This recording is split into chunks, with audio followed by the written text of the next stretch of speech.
U.S. President Donald Trump arrived at The Hague on Wednesday for a NATO summit, and he reveled in what he presented as his ability to reach a ceasefire in the recent conflict between Iran and Israel. They're not going to be fighting each other. They've had it. They've had a big fight, like two kids in a schoolyard. You know, they fight like hell. You can't stop them. Let them fight for about 2-3 minutes, then it's easier to stop them. On June 13th, Israel launched a surprise attack on Iranian military, government, and suspected nuclear sites. Iran retaliated by launching ballistic missiles, some of which struck Israeli population centers.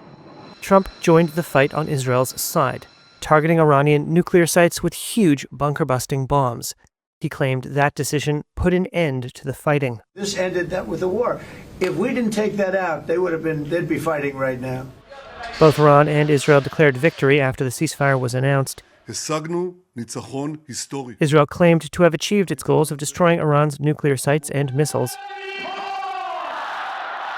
Iran claimed to have forced the war to end by penetrating Israeli defenses. But the extent of the damage in Iran is uncertain. The U.S. dropped 30,000-pound bunker-buster bombs on the deeply buried Fordo uranium enrichment facility. An initial assessment by the U.S. Defense Intelligence Agency said Iran's path to building a nuclear weapon may have been set back only by months. Trump shrugged off that report, saying the findings were, quote, inconclusive and that the targeted sites were destroyed.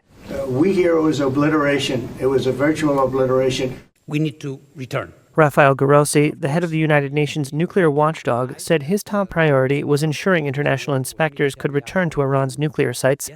Grossi said whatever the damage, Iran's ability to build a nuclear weapon remained. What is clear is that, in any case, the technological knowledge is there and the industrial capacity is there that no one can deny. And that the only long-term solution would be a diplomatic one. The last thing they want to do is enrich anything right now. They want to recover. Trump sounded optimistic that Iran would not continue to enrich uranium or pursue nuclear weapons. We'll end up having somewhat of a relationship with Iran.